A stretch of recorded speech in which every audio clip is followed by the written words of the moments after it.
What is going on, everybody? It's the Franz, and we're here with our AEW on TBS review for March the 9th, 2022.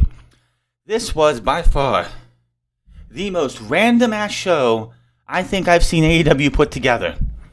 We were going into the show knowing that Thunder Rosa got a number one contenders match, which makes no fucking sense after losing on Sunday. Scorpio Sky gets his TNT Championship match. Eddie Kingston and Chris Jericho were going to have a segment, and that was about it. And what was going to be the fallout from Revolution. That's it. We got 3 title matches. We got Danielson and Jon Moxley having their first tag team match together with William Regal, and a little bit of a history lesson from Sir William Regal. No CM Punk, no MJF, which is smart. Wardlow explains to us why he did what he did and what his plans are going forward. And it just felt like they didn't know what they were doing going into the show, so they just threw everything out there. So, we started off with Chris Jericho. It's a great reception. He says the last Sunday was one of the best nights of his career. Even though he lost, he thinks it is one of his best matches of his career. And a lot of people said this is probably Chris Jericho's best match in AEW on Sunday night. And honestly, I can agree with him. It was definitely one of his best matches. It was definitely one of Eddie Kingston's best match.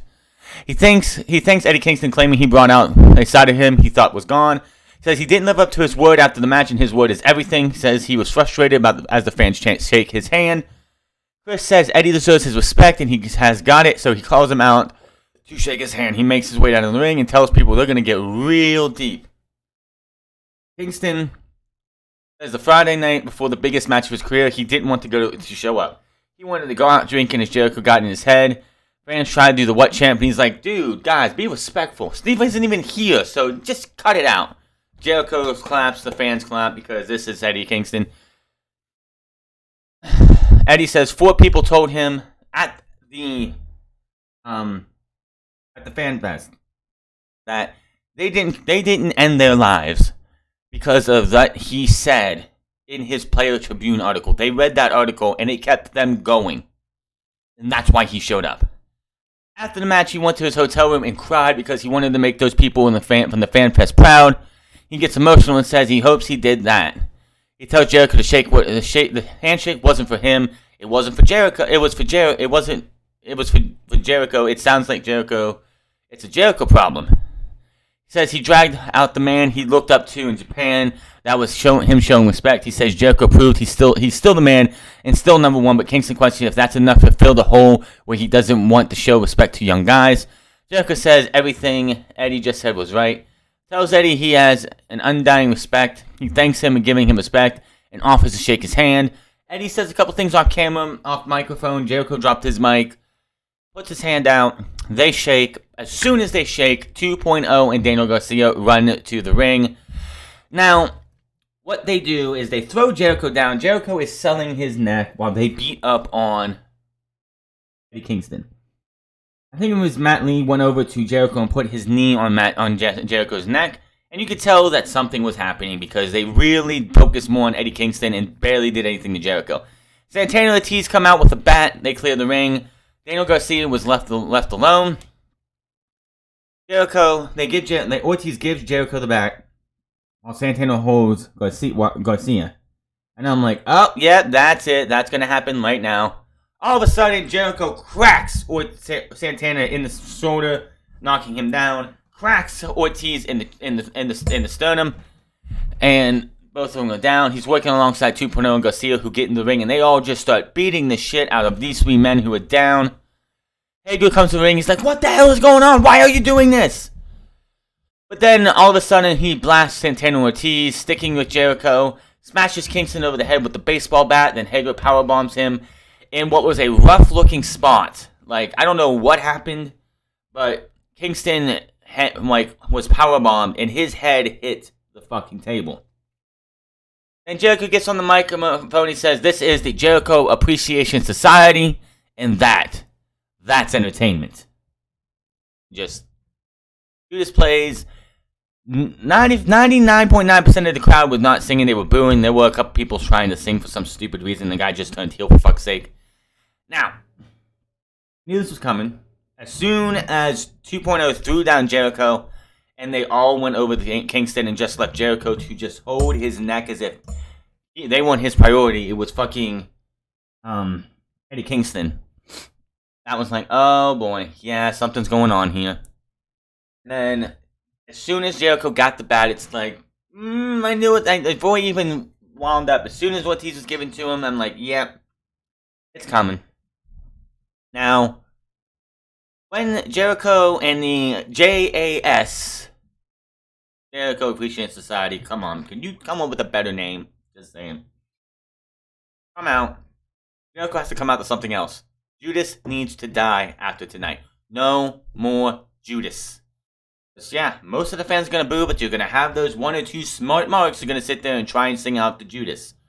To kill the Judas sing-along completely, you need to come out to something else. So, the Inner Circle is done. People were asking, what is Sami Guevara going to think of this? Well, later on in the night, Sami Guevara comes out. Excalibur talks because Sami comes out wearing his jacket, but it's not an Inner Circle jacket. It's more purple. It says on the right breast side, Brody forever, and the image on the back is not what it was for the Inner Circle. It's something totally different. So, honestly, I think Sami Guevara, when he was there with the Inner Circle, telling those guys to figure it out, and he threw his jacket down, I think that was him actually leaving the Inner Circle. So, Sami Guevara is, like, I was asked if we could see possibly Sami Guevara teaming with Proud and Powerful and Kingston to take on this new group, and I'm like, probably not. It feels like Sami Guevara for the most is getting away from the Inner Circle. After they had the feud with the Pinnacle, and that was all done and over with at Stadium Stampede, and he got that big win, Sami's been off on his own, barely interacting with the Inner Circle. So I think when he dropped it, he said, you guys figure it out, and threw his jacket down. That was it for him in the Inner Circle. There was no reaction. He didn't come out. He didn't say anything. So Sami, like anyone wondering if Sami's going to make any response, no. And with the way the show went off the air, I have my thoughts on that because things are going to be happening with Sami late, and we won't be seeing him for a while. CM Punk is then shown in an interview after the Dog Collar match as footage from the encounter is displayed. He says he'll be digging dry blood off for weeks, but that CM Punk is dead. Long live CM Punk. And then Dante Martin's coming out. No Top Flight. Dante Martin is the number 2 ranked guy behind Adam Cole or whoever is number 1 this week. And he's getting a world title match. For whatever reason, we're getting a world title match. The first match of the night. Dante Martin versus Hangman Adam Page. And I'm like, what in the hell is going on here? They shake hands to start things off, getting a little of that code of honor type stuff. And Hangman uses the strength to drop his challenger with a few shoulder tackles, but Dante Martin picks up the pace and rocks the champion with a dropkick. Then they send a few chops. Hangman responds by a springboard and hitting a lariat, sending Martin outside. He then launches himself over the top rope to take Dante down once more. The champion then unloads some chops on his own inside the ring, and while Martin hits a few himself, Page then explodes with a lariat in the corner, which follows up with a huge clothesline, dropping Dante to the mat. Dante tried to leap over the champion, but he catches him and hits a Death Valley driver, but Martin kicks out. The younger wrestler continues to fight back, though, sending Hangman out of the ring as he follows up with a moonsault from the top turnbuckle to the outside. Martin then looks up for the dropkick from the top turnbuckle, but Page catches him in midair to turn into a powerbomb, but the challengers kick out again. Martin then sends the champion out of the ring once again. He looks to springboard on the outside, but Page pushes him back into the ring. He launches up, hits the buckshot lariat. 1, 2, 3. Hangman picks up the win, and Dante Martin gave you one hell of a showing. Yes, Top Flight is back together. Top Flight is going to be vying for those tag team titles in the near future. They got to work out and do whatever they need to do to get up there, and I'm sure by Full Gear, Top Flight has had a tag team title opportunity at least once by whoever is champions at that time. Giovanni gets in the ring. We're going to view the champ. Dante is halfway up the ramp. He's like, Dante, get your ass back here. He brings him back into the ring and says, Dante, last year, was given a Herculean task. His brother was injured, and he pushed himself all the way for 1 year.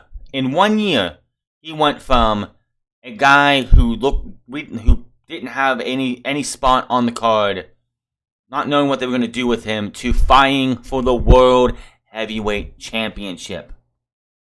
And he mentioned the fact that those guys are going to be going for the tag team titles, but if he gets another chance to get back to this spot again, he would love to do it again. They shake hands again. Just Hangman Page pretty much just putting Dante Martin over.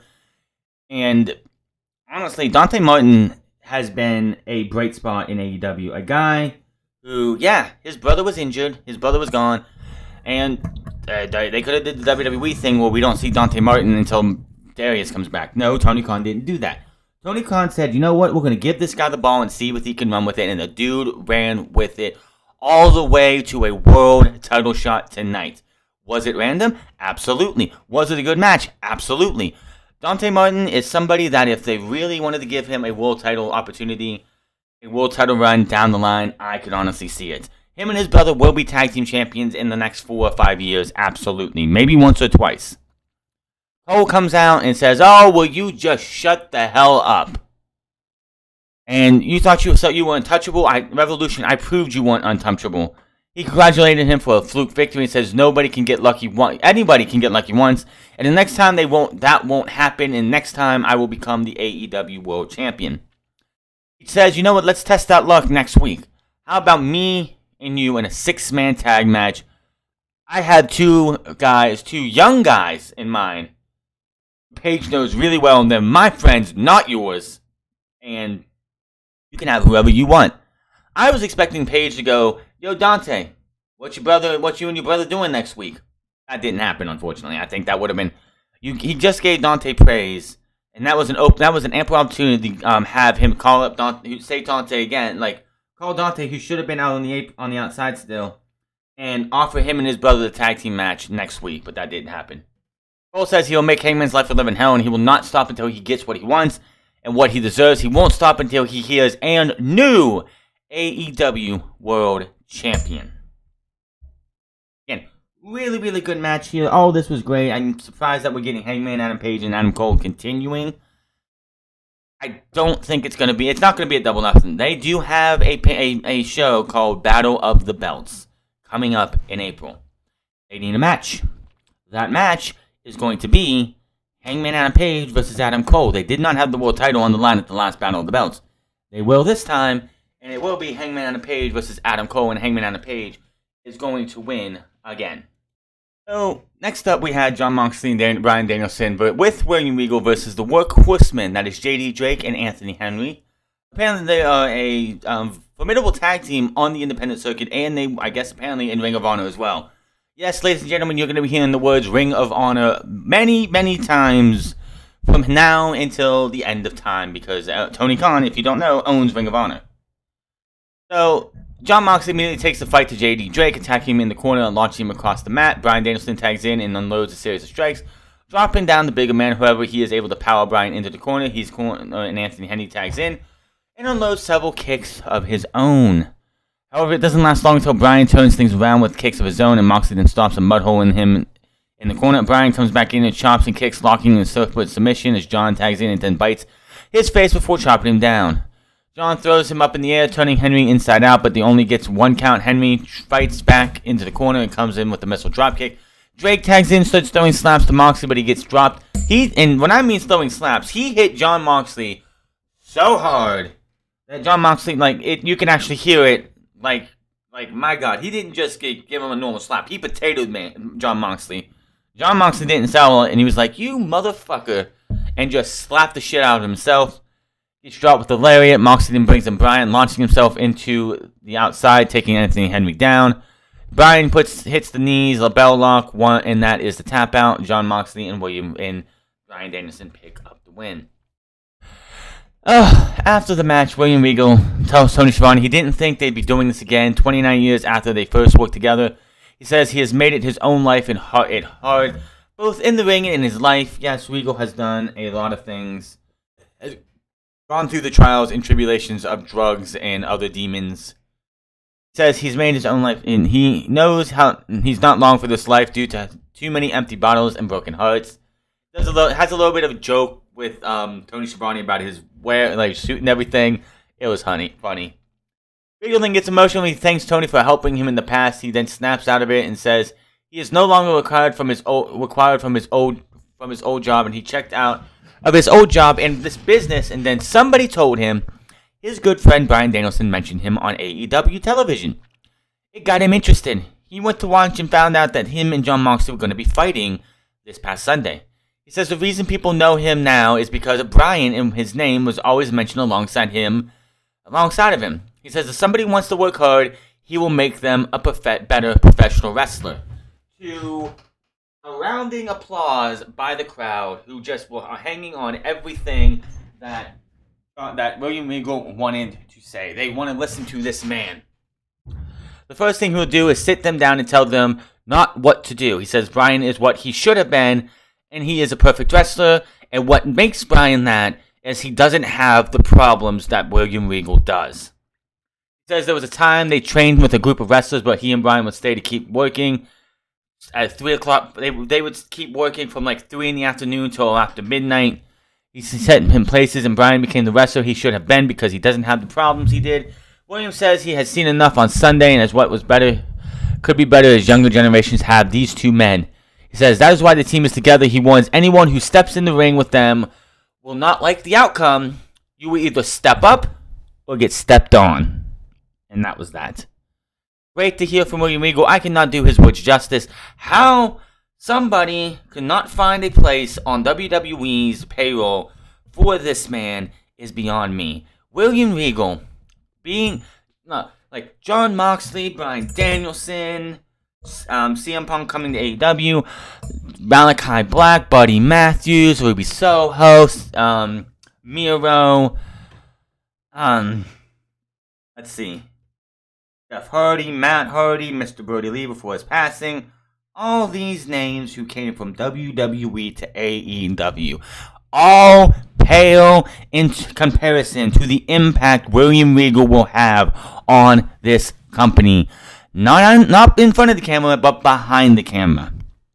There's a lot of wrestlers in AEW who aren't up to where they could be. Their potential is there, but they're not there yet. They need somebody like a William Regal to come in and teach them what not to do. All those spots that you see, slowing these talent down who think that all they have to do is be showy and do big spots and not tell a good story. William Regal is going to be there to sit them down and be like, you need to learn how to tell a story. You need to go out there and get this crowd invested. Yes, a big spot is great, but if you do it every single week, it loses its specialness. Losing William Regal is the biggest blow WWE has gotten since Cody left. Because if Cody doesn't leave to go to the independent circuit, and at the time Cody was an intriguing thing, what was he going to do and all that stuff, him going to Japan, him going to Ring of Honor, him joining up with the Young Bucks, and finally, let's just put it this way, Cody Rhodes never leaves WWE. AEW doesn't exist for many reasons. I don't see the Bucks, Kenny Omega, Hangman Page going to find a way to get in contact with Tony Khan and building a wrestling company. Cody Rhodes, I'm not a big fan of what Cody Rhodes done lately, but Cody Rhodes, what he did in 2016, was the catalyst what eventually led to AEW 3 years later. However, this is a big one because go look at the Monday Night Raw and SmackDown roster. Big E, Kofi Kingston, Xavier Woods, Roman Reigns, Kevin Owens, Finn Balor, Bayley, Sasha Banks, Charlotte 9000, Becky Lynch, Rhea Ripley, Liv Morgan. The list goes on and on. Damian Priest. Every single person on that roster, not named Randy Orton or Brock Lesnar, had influences from William Regal. Every single one of them, including Seth Rollins, including every single person you see on that roster, had some kind of guidance from William Regal, and that is now gone. And it's going to show when talent over on Monday Night Raw and SmackDown and NXT are just not getting to where they should be because they don't have the guidance of a man like William Regal.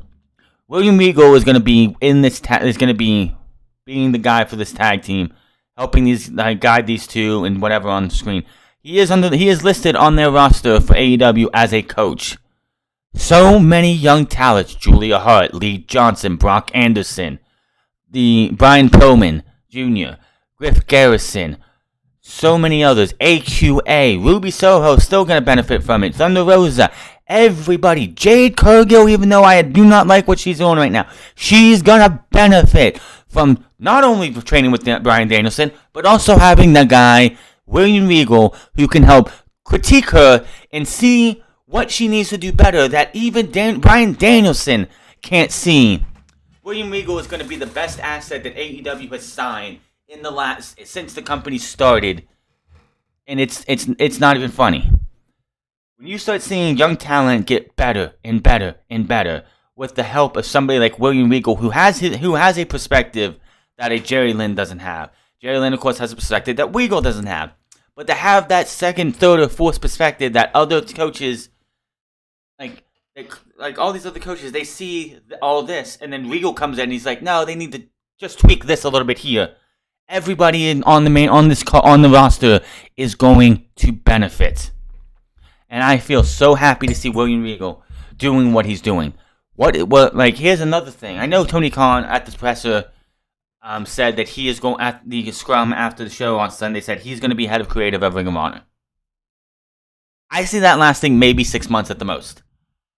William Regal is somebody who could probably be an on-air authority figure. Somebody who works backstage. I don't think he's going to be head of creative, but honestly, when it comes to Tony Khan being head of creative for Ring of Honor, for all we know, he could just be the guy that everyone else comes up with what they want, and then he just okays it. That's it. We'll see what happens with that, but William Regal is going to be a major benefit to this company, and it's going to be very interesting to see. I know when Bryan Danielson proposed this alliance with Jon Moxley, he talked about bringing Daniel Garcia or Lee Moriarty into this group or somebody else. Garcia's off the table because the whole thing they did with Jericho and them earlier in the show. But Lee Moriarty, what about him? What about other younger talents who are coming in or here who could use the guidance of a William Regal, the guidance of a Jon Moxley, the guidance of a Bryan Danielson? It's going to be very interesting to see what this group does going forward. But before the workhorsemen, they got some time in, but in the end, it was what it was. Backstage, Hangman on the Page comes up to the Dark Order and he apologizes for pushing them away on Sunday. And obviously, you can tell that Alex Reynolds is not having any of this. He is not a happy camper. He's only went out there to help his friend, and to get shoved away, he was offended. I totally can see Alex Reynolds turning his back on the Dark Order and saying, fuck this shit. You guys want to side with him after he disrespected me and us? No, I'm out of here. It's coming. You can just see that the attitude of Alex Reynolds was not happy. Fucking John Sober's like, oh, so who are you going to pick as your tag team partners? Maybe we mix it up a little bit and maybe Five and Anna do a little fist bump. Like, good grief. That would be fucking hilarious, though. But he's like, he said he met the Jurassic Express in the hallways. They said they wanted to get a piece of the Young Bucks, and yeah. They're like, oh, okay, that's fine. Just we'll talk to you later. And Hangman walks off, and you can just tell that Alex Reynolds is already... The cracks in the Dark Order friendship with Hangman and Page is not going well. And Alex Reynolds is going to be the catalyst of that. So, during the previous match, we got news that because the world title match did not go as long as Tony Khan thought it was going to, we're going to have ourselves a random match number 4,796. Wheeler Yuta versus Pac. Why is this match happening? Because they have all this time tonight, and almost nothing was signed for the show coming out of the pay-per-view. This, again, was the most random episode of Wednesday night that I think they have ever put together. I think they've had post-show Wednesday nights, many of them. None of them felt this fucking random, where all 3 men's championships were on the line. And we had a number 1 contenders match for the women's title, which we already knew that one. We'll talk about that later. And we just threw this match in here. Danielson and Moxley, I figured, were going to have a match because they just had their alliance to form on Sunday. You're not going to wait a week for that. But Wheeler Yuta versus Pac, why is this match happening? What does this have to do with anything? Like, I just don't get it. We had nothing from House of Black either. This was a really good match here. It wasn't very long. Pac hits an avalanche brainbuster, which looked very brutal. Gets him in the brutalizer, picks up the win. We go backstage to the Cutler cam. And it shows Adam Cole says he knows Sunday wasn't the best night for any of them. However, Matt Jackson questions Red Dragon as they begin arguing. Cole tells them they stop. He says next week they will change things up. He says he has the perfect partners who are two of his very best friends. Matt tells him, if it has anything to do with Hangman, I told you, count us out. But Cole says, you know what? I wasn't going to pick you guys anyway. I was going to pick Kyle and Bobby. Matt, Cole leaves and fucking Kyle's like, a little self-centered of you guys, don't you think? Cutler says, I'd pick you guys as my tag team partners, and Matt's like, shut up, Cutler, cut the film. FTR is being interviewed with Dax Harwood says wrestling was his first love. He tries to call out Red Dragon, but Tully cuts them off and says he was brought for them to win titles, but they argue about what it's all about. Cash says this is about family, and Blanchard is not that, and they fire him. So what is going to happen with Tully Blanchard? I guess he still has his alliance with Shawn Spears, which, honestly, I'm really surprised with Wardlow's interview later that we didn't get the beatdown of Shawn Spears that everybody's been wanting to see for months now. But no, we didn't get that. HFO are already in the ring when we come back from break, which it was really weird. It's like this emergency board meeting. Hardy says he wanted to make things right, but Andrade wanted to fire him. Andrade asks where his suit is. Hardy says when he puts on the suit, he transforms into an asshole. And Andrade knows that, all about that, and Jose certainly does too. He wants to make things right, and Andrade says he wants to take a vote, but Hardy says Private Party will never vote him out. They start doing the vote, and Matt goes thumbs up, Andrade goes thumbs down, Private Party both start thumbs up. Matt Hardy's like, yeah, see, they're not going to vote me out. Isaiah Cassidy goes thumbs down, Mark Quinn then goes thumbs down.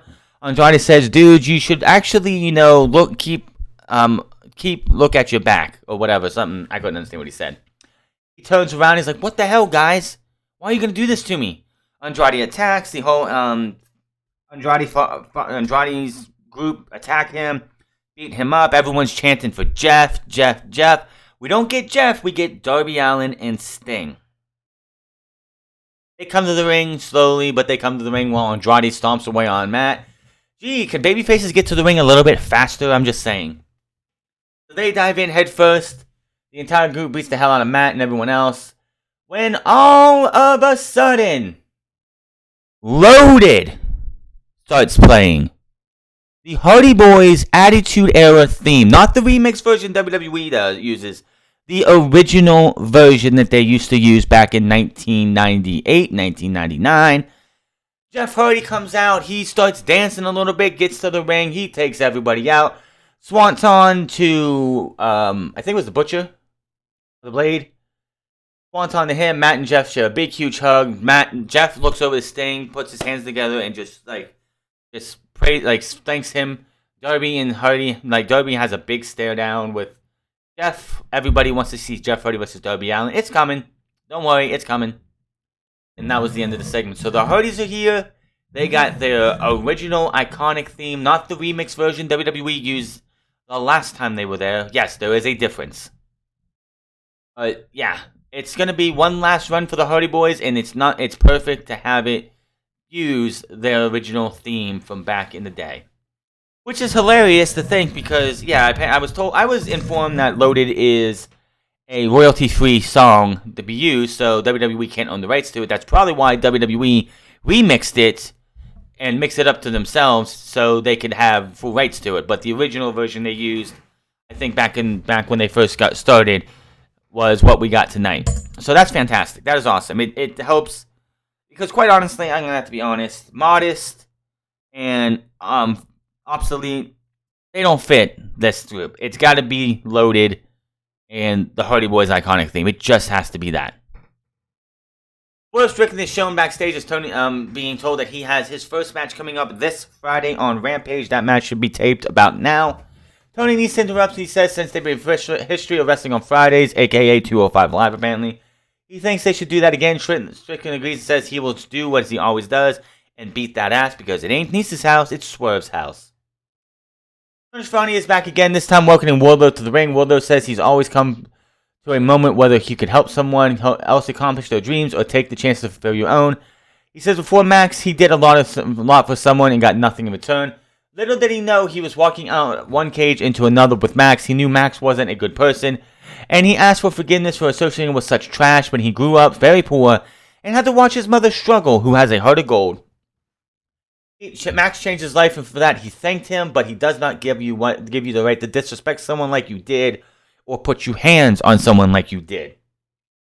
Wardlow says he is still under contract with Max, but he no longer gives a damn, and he no longer is watching his back. He's no longer his bodyguard, and he's no longer a member of the Pinnacle. That makes 2 people of the Pinnacle out, so it's just a 4-man group as it should be. So the Pinnacle is now the 4 Horsemen with FTR, Shawn, and MJF. He is finally free. He tells Max to be smart, and if he would let him go from his contract, he will leave him alone. Wardlow only cares about becoming TNT champion and obtaining a new contract. He will not stop at the TNT title. He says he is letting everyone know that he wants it all, and that AEW is now Wardlow's world. QT Marshall is shown backstage with Keith Lee. He thinks they have a common enemy with Team Taz. QT says he has a stroke, so when he wants to let him know that he has his back with him in Factory, he says he happens to have a large back, and he's good. He walks out, and QT's like, "What do you mean you're good? You're going to regret this, Keith. You're going to regret this." Apparently, I guess they're having a match on Friday. Whoop-de-doo. AEW World Tag Team Championship. The Jurassic Express take on the Acclaim. I'm sitting here thinking, wow, we've had 2 betrayals tonight. Why don't we have another one? Everyone still expects Christian Cage to eventually turn on Jungle Boy and Luchasaurus, which I still think was supposed to happen on January's first show, but unfortunately, in the injury to Rey Fenix, they had to change plans. Jungle Boy starts things off, but the Acclaim work together initially, only for him to take both men out. Luchasaurus come in and just drops Max Caster down. He then unloads a massive uppercut to him, and Jungle Boy returns by leaping over his partner and down onto his opponent. The Acclaim regain control and work well with the Sun Devil teams, as Caster then drops Jungle Boy with his shoulder tackle. Anthony Bowens charges in with a splash in the corner, and they attack Luchasaurus to stop a possible tag. Basically, Jungle Boy wrestled like, I think, 85 to 90% of this match on his own because they kept taking Luchasaurus down, which of course is, typical because Luchasaurus is the big man, has one of the hottest hot tags in wrestling today. So you don't want him to be out there wrestling all the time and get rid of that hot tag. Caster tries to talk to tag, but it doesn't work, and Luchasaurus takes out both men, charging back and forth between the turnbuckles, following it with double chokeslam. Then they spill into the outside as the Acclaim try to use the boombox, but the big man avoids it, and Jungle Boy launches himself out to the ring to take them out. Luchasaurus gets taken down back outside of the ring with Caster diving out for the dropkick. Back in the ring, they hit a cannonball combination bomb. Jungle Boy kicks out. The challengers try to use the chain, but Christian puts a stop to that. Jungle Boy then runs Bowens into a headbutt from his partner, gets propped up to the shoulder, hits the Doomsday device off the ropes, and that is it. 1, 2, 3. Jurassic Express retain the champion. So, yeah, it was a good match. Not much else you can say there. Matt Caster gave you a good little rap too beforehand. And then we had Jade Cargill and Mark Sterling on show backstage saying they want to know who is next. Jade asks who wants to receive her kiss of death next. Is she going to kiss all of her opponents now like she did Tay on Sunday, which was the best spot of that entire match, was her giving the kiss of death at the beginning. Which I didn't see coming, and I don't think anyone else seen coming, but somebody did a nice little drawing, nice picture of Tay and her and that kiss, and Tay shared it on social media. Number 1 contenders match, Thunder Rosa versus Leila Hirsch. This match was terrible. I don't know what it is with Leila Hirsch lately. She has not looked good in a while.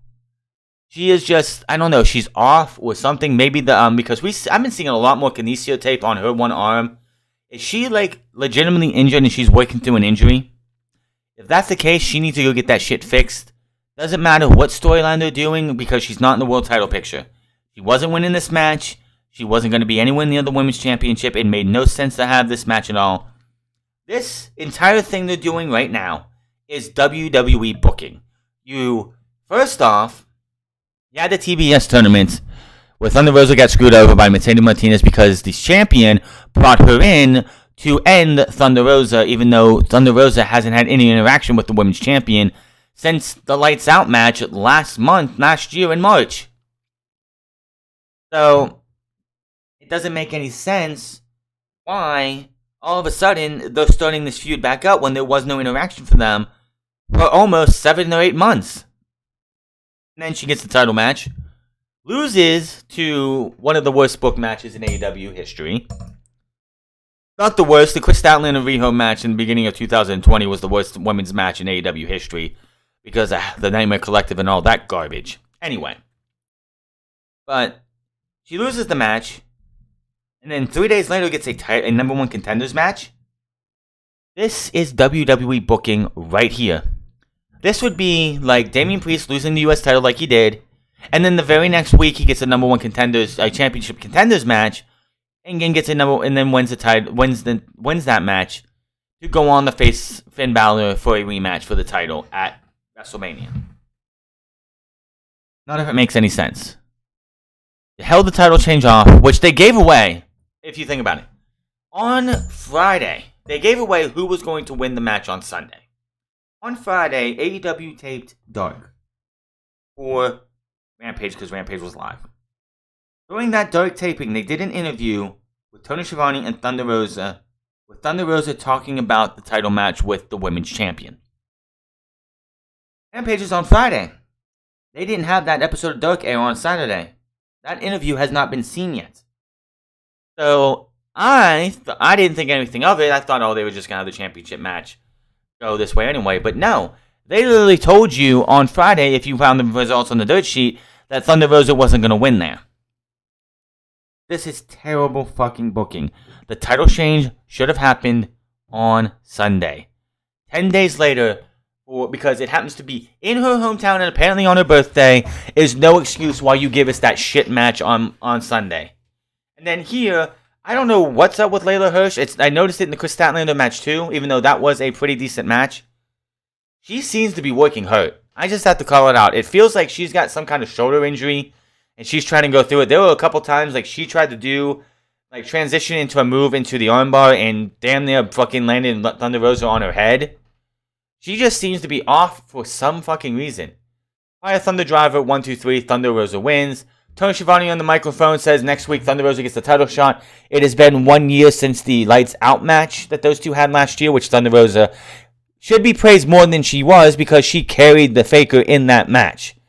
If Thunder Rosa didn't do a damn good carry job, that match would have been dog shit. But Thunder Rosa is just good at carrying the greenest of green. But it will be inside a steel cage match. So, AEW already taking something they did for the Young Bucks and the Lucha Bros and doing it here for the women. And it hasn't even been a year since they did that. So that is the title match next week. Probably going to be the main event. I know some people were expecting this to be at Double or Nothing in the main event for the Women's Championship. I'm sorry, the current champion has no right to hold the championship as long as she did, and has no ability to be able to be relied on to have a main event match on pay-per-view. It just isn't happening. Sami Guevara, Scorpio Sky. So, I want to know something. Who is more insane in AEW? Darby Allin or Sami Guevara? If you watched on Sunday, Sami Guevara had that 6-man tag match, and he decided he was going to do a Spanish fly with Isaiah Cassidy off of one of the tunnels through a table. Well, tonight he's wearing tape around his body to sell the injury. Of course, Scorpio Sky didn't wrestle on Sunday, so he is fresh, clean as a daisy. Well, we're about we're near the beginning of this match. Not too long after this match started. Paige Van Zandt, of course, is out there with her husband in the crowd. And Sami Guevara decides to set at the table, put Scorpio Sky on it, does this little, crazy look thing, and decides to do a 630 through the table. Scorpio Sky moved. Sami Guevara landed hard on the table. Nobody was there. All of a sudden, Tay Conti comes out, breaking kayfabe, letting everyone know who don't want to pay attention to anything that this is her man and she's coming to check on him. They even acknowledged it on TV now. So, in AEW continuity, Tay Conti and Sami Guevara are a thing. Like I said, Sami Guevara came out with a jacket. Excalibur originally thought it was the Inner Circle jacket still. But no, it was not. It was definitely a lot more purple inspired. It did say Brody Forever on it, which I'm pretty sure it should have been everyone's telltale sign that the dude was losing the championship tonight. Give you a reason why he's lost the championship tonight in a minute. So we go to the picture-in-picture, and then Tay and the Doctor are checking on Sami. Sami, they start taking him up the ramp. I'm surprised they didn't want to call for the bell. He fights away, and he's like, no, I got to go defend my title. Tay's trying to stop him. He gives her a kiss. He goes into the ring. Scorpio Sky and him have a little bit more of a match. They beat the fuck out of each other some more. Sami even goes for the GTH, but he can't get... He does hit the GTH. But Scorpio Sky rolls to the ropes. Sami has to use up energy to pull him away from the ropes, gets a pin 1-2 kick out. Dan Lambert gets up on the apron so that Ethan Page can go on the other side to try and do something to Sami. Tay pulls him down and starts yelling at him. Paige Van Zant comes from behind, takes Tay Conti, and throws her into the steps. This distracts Sami.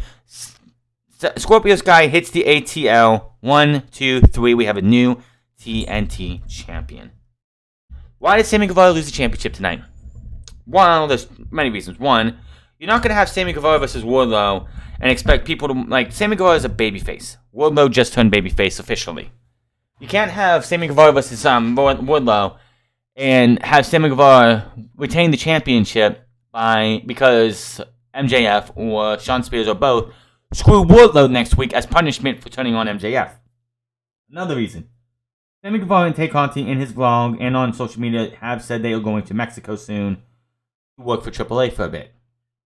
So, you can't have the TNT champion leave here and just not be there to defend the title or see the title. So they needed to get the title off of him. Here's my problem with Scorpio Sky. They have spent a year making you not give a fuck about Scorpio Sky.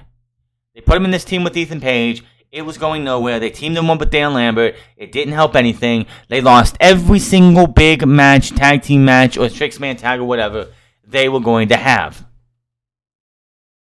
And then, yeah. Scorpio Sky would sit there and say, I haven't lost a singles match in 360 some days. Yeah, but all your matches have been on Dark Elevation. You have an unbeaten streak. You have the coldest unbeaten streak ever. Scorpio Sky comes out for this match to 0 reaction. No cheers, no boos, no nothing. So him winning the TNT championship will do nothing for that championship. They should have been doing more to get this guy to get people a reason to give a shit about him becoming the TNT champion, him possibly winning the TNT championship. But him coming out to 0 reaction and no one really giving a shit about Scorpio Sky really takes away from him winning the title. So he takes one of the championships, hits Sami Guevara over the face. Tay Conti gets thrown back in the ring. She gets thrown on top of her boyfriend by Paige Van Zant. Paige Van Zant takes her AEW contract, puts it on Tay's ass, and signs the contract. And that is that. So, yes, the ending was a little flat. Honestly, if you would have just had Ethan Page and Scorpio Sky out there and you didn't have everything else happen, nobody would care. There were barely anybody booing because they don't care about American Top Team. They don't care about the Men of the Year. Sami lost. Sami and Tay are going to be gone for a while. They wrote them off. Obviously, when they come back from Mexico, you already have a built-in story. Scorpio Sky and Paige Van Zant versus Sami Guevara and Tay Conti, obviously. But, yeah, it's just... I don't see this title reign being a good one. You gave us, for months, every tag team match that was, Sting and Darby beat them. They lost to every single big, every tag team. Yeah, he was undefeated in the singles competition. But all those matches were squash matches on Dark and Dark Elevation. Scorpio Sky winning the championship doesn't do anything for the title, and it does nothing for him. When you have your challenger, the guy you're going to put the title on because you got to get the title off of Sami Guevara, and he comes out and the crowd is indifferent and don't really care, yeah. The whole Cody Rhodes thing didn't help either way, because when they tried to get Cody Rhodes cheered by going up against the Men of the Year and Dan Lambert, and they were beating down Cody Rhodes, nobody cared about the Men of the Year, and nobody wanted to boo, cheer Cody, like they didn't want to boo the Men of the Year, and they didn't want to cheer Cody. They were indifferent. These guys are cold as ice. They could sit there and talk out their ass for hours on end out there, and nobody cares. The only person that people care about in that entire group is Dan Lambert, because they all love to boo Dan. The Men of the Year are just cold as ice. This title reign is not going to do shit for anybody. Tonight might have been a random-ass episode of AEW. It was a pretty good show because they don't get these random-ass shows every so often. It's only...